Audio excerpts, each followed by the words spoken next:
वास्तविक सब लोग प्रेरणा दें तो मेयर तो बन सकता है। मेयर बन सकता है, इस बात की गारंटी है। मैं अगर भारतीय जनता पार्टी को सपोर्ट करता हूँ तो मैं भी कुसुमलता के साथ हूँ। ओपन करा जाऊंगा, मैं ओपन करा जाऊंगा। मैं किसी भारतीय जनता पार्टी को वोट देने वाला नहीं, मेयर के पोस्ट पे। और उसके बाद उनकी एफआईआर दर्ज होती है तो उसके बाद क्रॉस एफआईआर दर्ज कर दी जाती है। प्रथम उस पर जांच होनी चाहिए, नियम कहता है। भारत का वही संविधान हम पढ़ के यहाँ आज आंदोलन कर रहे हैं। पिछले 6 साल के आंदोलनों में मैं भी शामिल रहा हूँ, चाहे वो उत्तराखंड बेरोजगार संघ हो या अन्य आंदोलन जो भी हम कर रहे हैं। आज से 15 दिन लगभग पिछले महीने जब हम पुलिस भर्ती के लिए आंदोलन देहरादून में कर रहे थे तो उसमें यहाँ बैठी हुई कुसुमलता बौड़ाई भी थी। जब वहां पहुंचे तो मुकदमा इनके ऊपर भी दर्ज कर दिया। यह हमारी सरकार की स्थिति है कि 3 मुकदमे लगा के यहाँ बैठ गई। अब या तो हम पढ़ाई लिखाई करके घर बैठ जाएं, अपने माँ बाप के जब तक वो हमें पाल लें तब तक हम पालें, या फिर हम अन्य विकल्प ढूंढें। हमें अपनी मांग मनवाने का सिर्फ एक रास्ता संविधान ने दिया है, वो है आंदोलन। क्योंकि जब कोई नहीं सुन रहा, सरकार नहीं सुन रही, अधिकारी नहीं सुन रहे, तो हमने आंदोलन की राह पकड़ी। पहुंचे आप सभी का धन्यवाद।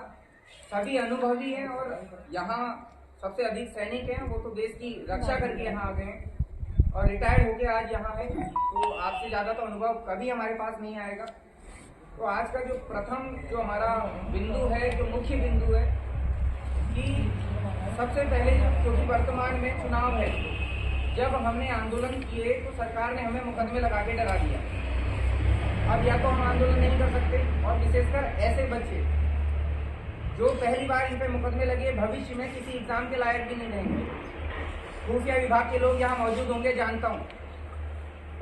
वो 2 टूक उनसे कहना चाहता हूँ इस बैठक के माध्यम से, अगर भविष्य में भी इस बार का निर्णय तो अभी हम थोड़ी देर में ये समाज बैठ के ले लेगा, भविष्य में भी खुफिया तंत्र ये समाज मैसेज दे दे हमारा, अगर सरकारें नहीं सुनती तो सीधा राजनीतिक प्रवेश अब हम युवा करेंगे।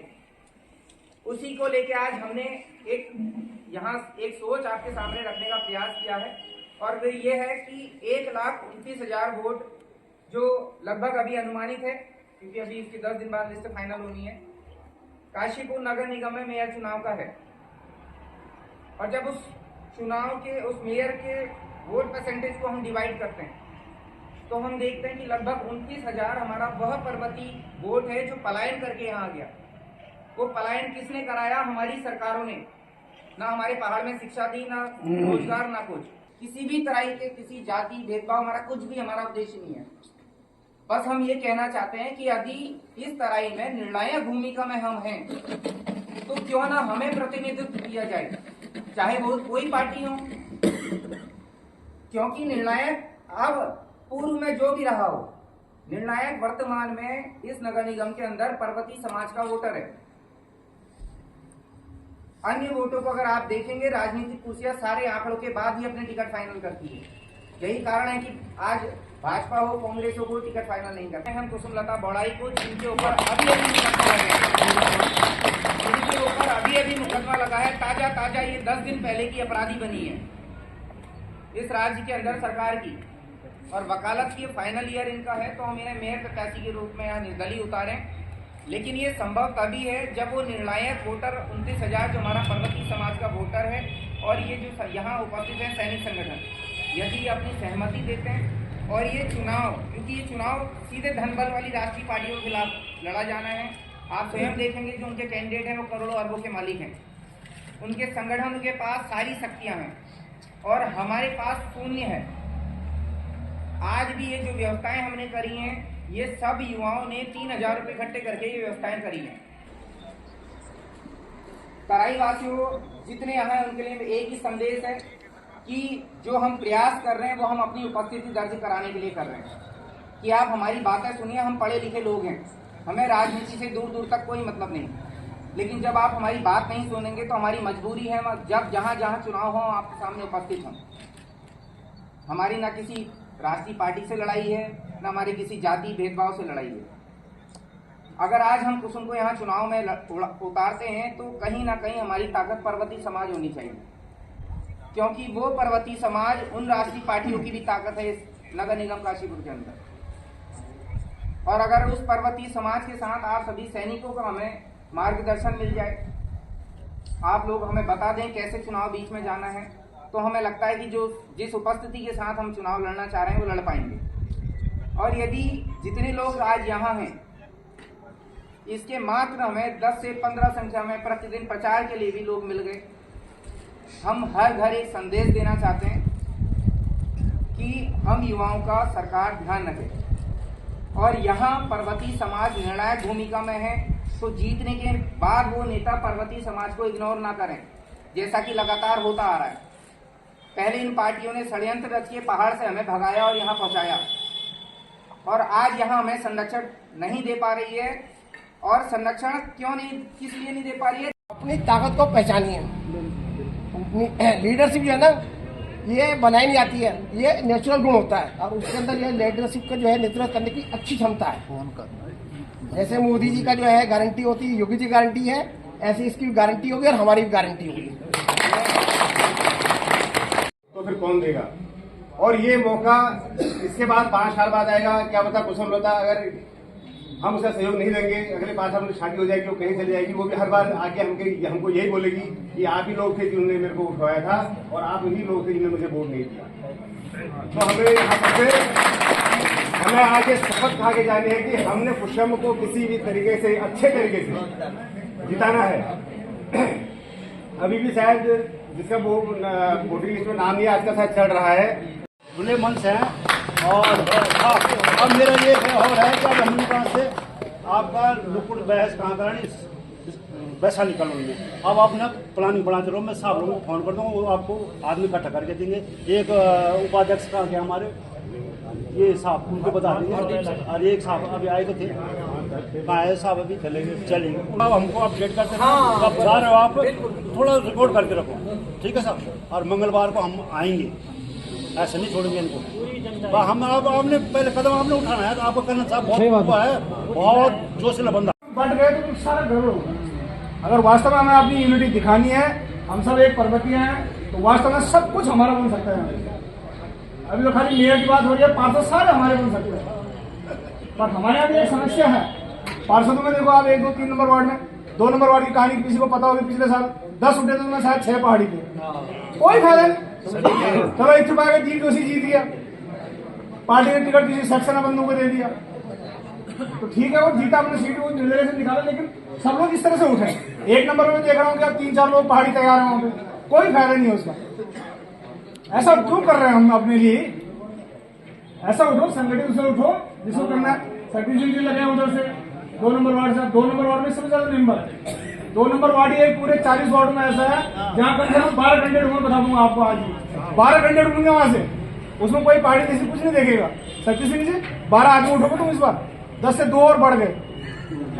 मैं उसी वार्ड में रहता हूँ भाई, मैं भी 16 साल के साथ हूँ वहां पर, मैं उस वार्ड में रह रहा हूँ, तो बहुत अच्छी बात है। पर मेरा एक क्या है, पार्षदों को लेकर अगर ठीक है, अपने पर्वतीय जन जितने ज्यादा उठते हैं, और फिर भाई साहब इन लोगों को अच्छा यूनिटी चल रही है, सैनिक बाहुल्य भी अगर एक हो जाए ना, रावत जी ने कहा था मेरे 25 बंदे अभी भी सैनिक ऑन ड्यूटी है, 50 रिटायरमेंट लीडर है, अगर वास्तव में सब लोग प्रेरणा दें तो मेयर तो बन सकता है। मेयर बन सकता है, इस बात की गारंटी है। मैं अगर भारतीय जनता पार्टी को सपोर्ट करता हूँ तो मैं भी कुसुम लता के साथ हूँ, ओपन करा जाऊंगा, मैं ओपन करा जाऊंगा, मैं किसी भारतीय जनता पार्टी को वोट देने वाला नहीं। मेयर के पोस्ट पे 900 परिवार पशुपति बिहार के जानते होंगे, सकल से 900 परिवार कम से कम बोल रहा हूँ मैं। मानपुर रोड से हमारी 5 गाड़ियां आती है, सुरेश देलवाल जी को पता है, उजाला हॉस्पिटल से लेकर और प्रभात कॉलोनी की बात करूं तो वहां से मैं हर घर जानता हूँ, हर घर। तो अच्छी बात है, अगर पार्षद की खिचड़ी तो इस तरह की रहेगी, लेकिन मेयर तो एक होता है। अगर मैं कह रहा हूँ कि पार्षद को पार्टी से नहीं हो रहा पहाड़ी, तो पर्वतीय आप मेयर बना दो, मेयर भी सबकी गलती होगा, ये हमारे हाथ में है। पार्षदों को नहीं बोल सकता, पार्षदों को ठीक है भाई अपने काम कर रहे हैं सब लोग, सतीश सिंह जी भी अपने ही है, कल जयदीप ढोंडाल फेगा अपना है, दीप जोशी अपना है, वहां नहीं, लेकिन मेयर एक पहाड़ी बन जाए, ये मैं भी चाहता हूँ। फिलहाल के लिए आपको ऐसा ही है। आप वो बंदा कोई भी हो, हर एक समाज कहीं से भी आया, मैं भी वैसे आया हूँ, कोई भी लोग ऐसे आते हैं, लेकिन जो एक बार यूपी से हमें अलग करके जो लाइन मिली है उसके अंदर जो भी बसा हुआ वो उत्तराखंड जाता है। तो कोई भी आदमी इस प्रकार की कोई ऐसी भाषा न बोले कि किसी भी आदमी को जो है वो गलत लगे। सबसे चाहे कोई यहाँ पैदा हुआ हो, कहीं भी पैदा हो, एक हमारा संवैधानिक अधिकार है, हम किसी भी देश में जाके बच सकते हैं, इसमें किसी को सोचने की जरूरत नहीं है। तो आपने इन मुद्दों पे रहना हमेशा, दूसरी बात मैं कहना चाहता हूं कि हमारा एक सैनिक संगठन है, यहाँ पे पहले से पर्वतीय महासभा बहुत बड़ी महासभा है। मैं भी पहले उसमें ज्वाइन था, अभी भी ज्वाइन हूँ, लेकिन फिलहाल ज़्यादा इन्वॉल्वमेंट नहीं है। लेकिन सैनिक संगठन है तो मैं सैनिक संगठन से एक अपील करना चाहता हूँ कि एक कुसुमलता बोराई जो लड़की है यहाँ पे, इन्होंने जो स्टेप ले रखा है, कम से कम हमको जो है पूरा सैनिक संगठन जितना भी है, हमको जो भी बोलना है, आपको नहीं बोलना, आप अपना रखिए, बात रखिए कि मैं नहीं देना चाहता हूँ किस विचार से। लेकिन अगर आपने किसी को भरोसा करना है तो आपने दिल से बोलना है कि भाई मैं इसके साथ खड़ा हूँ। हारना जीतना वो बात की बात है, पैसा सब चीज़ नहीं है।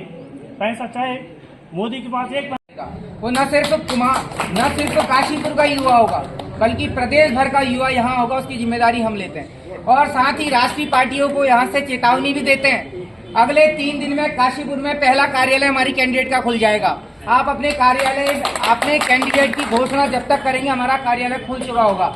जय हिंद, जय उत्तराखंड। को पहला प्रणाम और नमस्कार। जोर से बोल। जय हिंद, जय उत्तराखंड। तो आज जोर से इसलिए थोड़ा वो नहीं बोल पा रही हूँ क्योंकि थोड़ा भाव विभोर भी हो रही हूँ।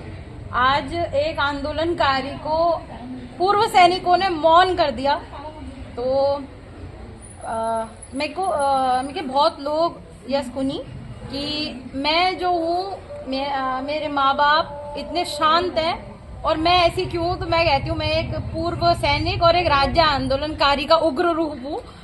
तो सबसे पहले तो मैं आपको ये कहना चाहूंगी कि मेरे साथ में आज जो मेरे गुरु के तौर पे भी और हमारे जो सबसे बड़े आंदोलनकारी जो पिछले 6 साल से आंदोलन कर रहे हैं और तकरीबन 17 बार गिरफ्तार हो चुके हैं, 8 से 10 मुकदमे उनके ऊपर लग चुके हैं और हल्द्वानी में 2100 करोड़ की रिंग रोड परियोजना रद्द करा चुके हैं क्योंकि वो किसान के खेतों को, मकानों को काटते हुए जा रही थी और उन्हें कुर्सी और इसका कोई लालच नहीं है। उन्होंने एसडीएम को लिख के दे दिया है, डीएम को लिख के दे दिया है कि वो आजीवन चुनाव नहीं लड़ेंगे, अपने प्रदेश उत्तराखंड के लिए काम करेंगे। एक बार जोरदार तालियां कार्तिक उपाध्याय जी के लिए, क्योंकि हम सीख रहे हैं और आज हम सीख रहे हैं और हम आगे बढ़ रहे हैं, तो उनके संरक्षण में बढ़ रहे हैं। और आज मेरे को बहुत खुशी है कि आप लोगों ने पूरा मुझे समर्थन दिया है और मेरा समाज, मेरी नींव यानी कि जहाँ से मेरा उत्पन्न, जहाँ से मैं हुई हूँ, मेरा समाज आज मेरे साथ खड़ा है। इससे ज्यादा गर्व की बात मिले कुछ और नहीं हो सकती।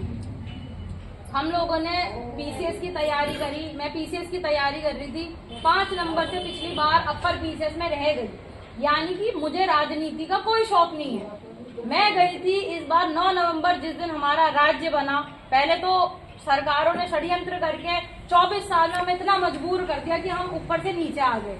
ना वहाँ शिक्षा है, ना रोजगार है, कुछ नहीं है युवाओं के लिए वहाँ पे। आज के इस तौर पे देखो तो सड़कें भी कहीं कहीं दुर्लभ जो जगह है वहाँ सड़कें भी नहीं है। तो पहले तो हम यहाँ आए, फिर यहाँ आके हम इनसे नौकरी मांगने, राज्य स्थापना दिवस के दिन, जिस दिन हमारे 42 लोग जिन्होंने शहादत दी, उस दिन हम राज्य स्थापना दिवस के दिन जाते हैं, जिसमें महिला जो कांस्टेबल भर्ती थी, जिसमें महिलाओं की एक भी सीट नहीं है। धामी जी जो सरकार है, सत्ता पक्ष जो है, वो हमें लिव इन रिलेशनशिप दे रहा है, लेकिन वो हमारे हाथ में लट्ठी नहीं दे रहा है। मतलब महिलाओं की एक भी वैकेंसी उसमें नहीं थी, तो उसके लिए हम लड़ने गए थे और उसपे हम अपने ऊपर मैं 9 धाराएं लगा के लेके आई हूँ।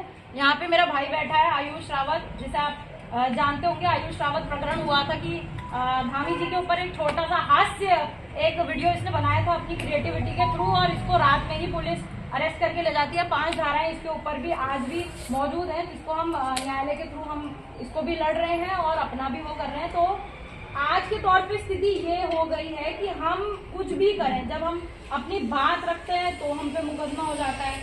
अब मैं कब तक अपने पिताजी की पेंशन, मेरे जैसे, चलो मैं तो बोलती हूँ, लेकिन मेरे साथ अन्य युवा हैं जो चुपचाप बैठना जानते हैं, जो चुपचाप कलम चलाना जानते हैं, जो बोलना नहीं जानते, जो पढ़ना जानते हैं, जो पेपर वर्क करना जानते हैं। तो ऐसे कितने युवा आखिर किसी चीज का शिकार होंगे।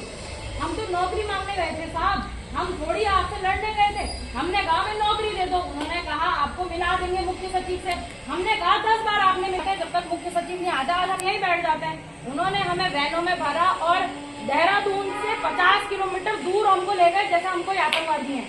4 गाड़ियां 4 दिशाओं में ले गए, एक मसूरी ले गए, एक क्या बोलते हैं, ऋषिकेश ले गए, हमको हरिद्वार लेके आए और रात को 10 बजे हम लोग वहाँ से छूटे हैं और 10, 11, 12 बजे के बाद हम लोग अपने घरों को निकले हैं रोडवेजों में और फिर हम अपने घर पहुंचे। तो ऐसा खंड की बात करते हैं या पहाड़ी समाज की बात करते हैं तो हमें ऐसा देखा जाता है कि हम एक नफरत फैला रहे हैं, जबकि ऐसा कुछ नहीं है। हम सिर्फ अपने समाज की बात कर रहे हैं, अपने अस्तित्व की बात कर रहे हैं, अपने अस्तित्व को बचाने की बात कर रहे हैं।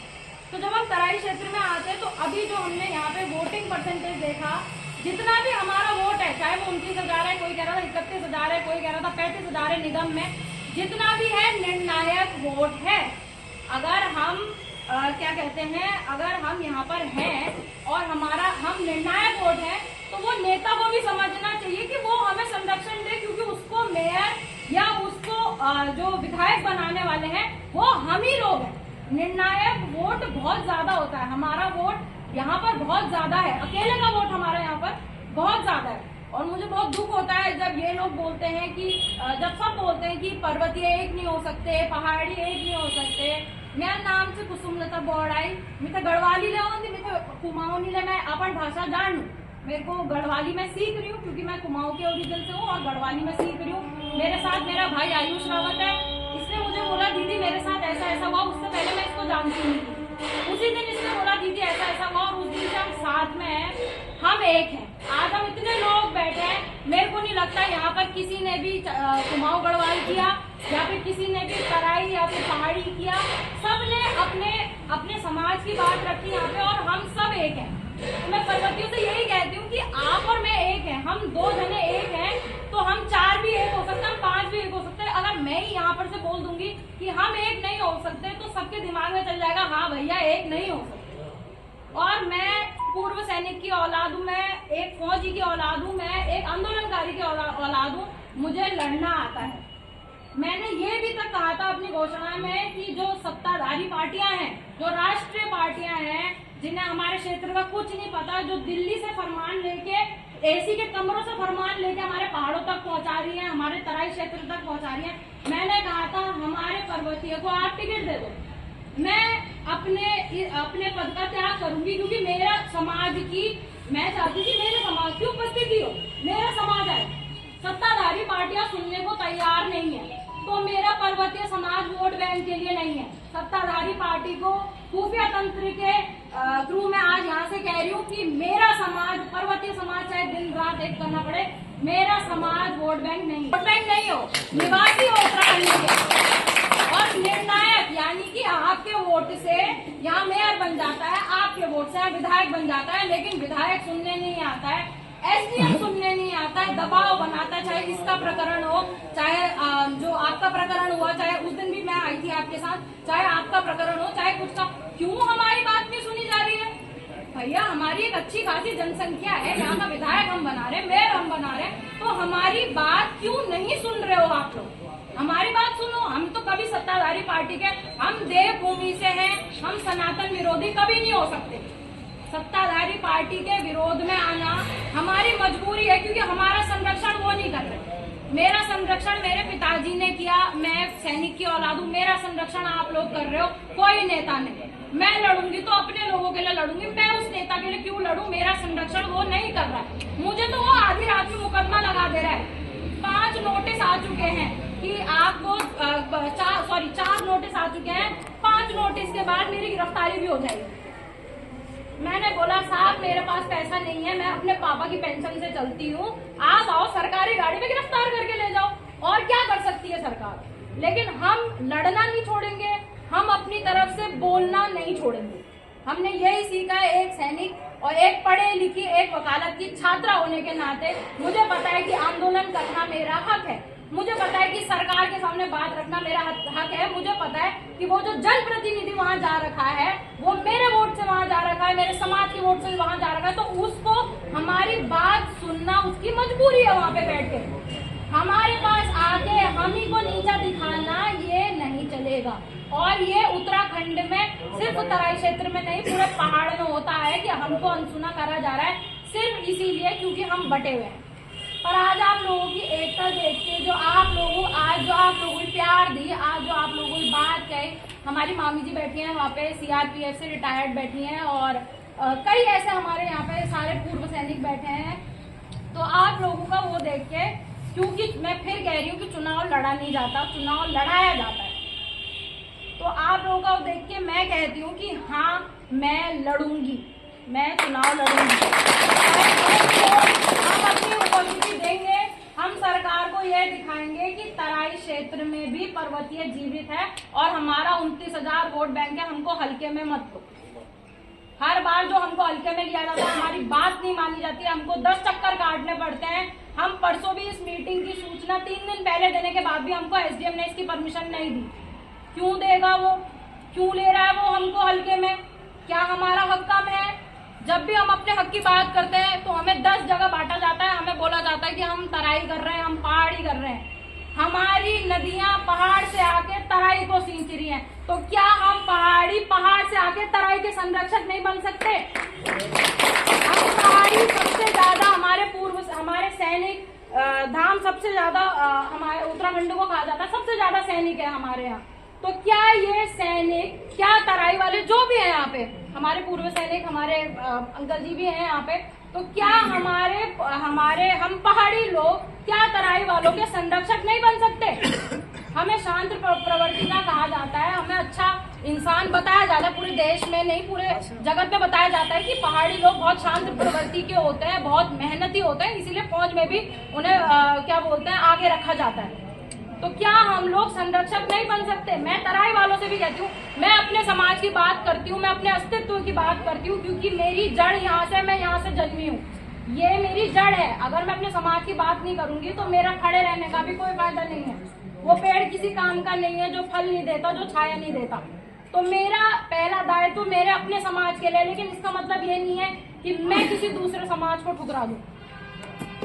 तो मैं जितने भी तराई के लोग हैं यहाँ पे, जितने भी जो गैर पर्वतीय आज जो यहाँ पे आए, मैं उनसे कहना चाहती हूँ कि हम एक अच्छी सोच के साथ, हम पढ़े लिखे हैं, हम एक अच्छी सोच के साथ आगे बढ़ रहे हैं, तो हम अपने ही समाज का नहीं, हम आपके भी संरक्षक बनेंगे। मैं देखती हूँ उत्तराखंड में कभी नेत्री पैदा नहीं होने दी सरकार ने, सत्ताधारी पार्टियों ने, कभी नहीं। कल भी मैं इंटरव्यू देख रही थी, जितने लोगों का मैंने इंटरव्यू देखा, जहाँ जहाँ महिला सीट आई है, उनके जो पति हैं उनको वो हर जगह इंटरव्यू दे रहे हैं। क्यों महिला आगे नहीं आ सकती? क्यों महिला नेतृत्व नहीं कर सकती? तो इस चीज का हमें ध्यान रखना है। आज मैं खड़ी हूँ, मेरे को पता है कि मेरे साथ में 10 महिलाएं और आएंगी, मेरे को पता है कि मेरे साथ में मेरी बहनें आगे बढ़ेंगी, मेरे को पता है कि मेरे साथ में आपके बच्चे, हमारे युवा आगे बढ़ेंगे। कल ही एक भर्ती का हमारी रिजल्ट आया था, जो नर्सिंग भर्ती का रिजल्ट आया, जिसमें 1300 से 1400 बच्चे वो हुए थे। उसमें हमारे उपाध्याय जी ने 190 दिन धरना दिया था। 190 दिन कम नहीं होते एक जगह पे बैठ के अनशन करने के लिए, धरना करने के लिए। तो एक बार फिर मैं जोरदार तालियां उनके लिए उसके बाद 150 से ऊपर हमारी टीम ने 150 से ऊपर लोगों को जेल पहुंचवा दिया अभी तक, जो भर्ती घोटाले कर रहे थे। तो हम लगातार प्रयासरत हैं, हर फील्ड में जहां जहां हम कर सकते हैं हम आंदोलन कर रहे हैं। हर फील्ड में जहां जहां हम सरकार, न्यायालय तक अपनी बात पहुंचा सकते हैं, जिस भी तरीके से। लेकिन जहां आप गलत हो वहां हम विरोध में आएंगे।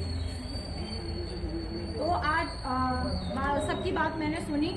मैं सबको व्यक्तिगत तौर पे आप सबको धन्यवाद करती हूँ, और मैं जानती हूँ, मेरे को आज बहुत गर्व भी है, खुशी भी है कि मैंने इस उम्र में, मैं 24-25 साल की हूँ अभी, कि मैंने इस उम्र में इतने लोग कमा लिए हैं। जितने भी लोग आज आए थे, मैंने इतने लोग कमा लिए हैं।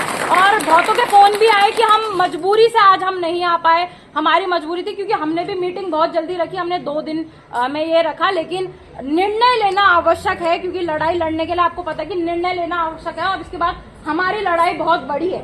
सत्ताधारी पार्टियों के पास बहुत कुछ है, लेकिन हमारे पास 0 से शुरू करना है। हमें उन्हें 10 से शुरू करना है, हमें 0 से शुरू करना है। तो इसीलिए हमें जल्दी फैसला लेना पड़ेगा, इसीलिए हमने जल्दी मीटिंग बुलाई। लेकिन उसके बाद भी आज 70 से 80 लोग आज यहाँ पहुंचे, तो मैं सबका बहुत बहुत धन्यवाद करती हूँ। और आगे जो भी निर्णय होगा, मेरा कोई निर्णय नहीं होगा, मेरे समाज का निर्णय होगा, मेरे लोगों का निर्णय होगा।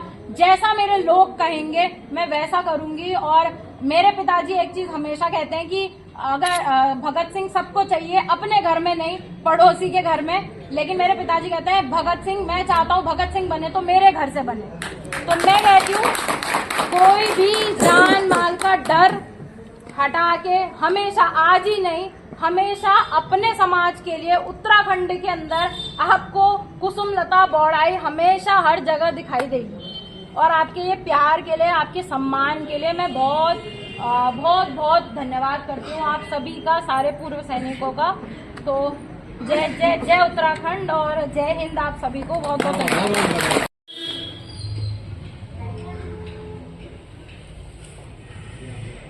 वीडियो बना